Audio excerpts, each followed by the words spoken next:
ኢዙ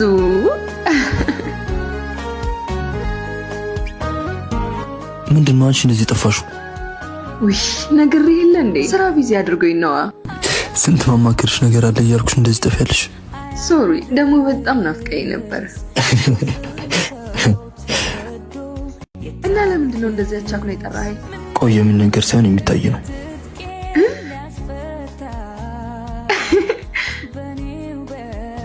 ጥሩ አንቺን ስለሰፋሽ ደስ ይሆናታል ማለት ነው። ለማን አልነገርኩሽም? ለካ ነገ ፕሮፖዝ ላደርግ ነው። ያምር እውነት ደግሞ ነገ 10 ሰዓት እንዳትቀሪ ቸኩዬ ነው።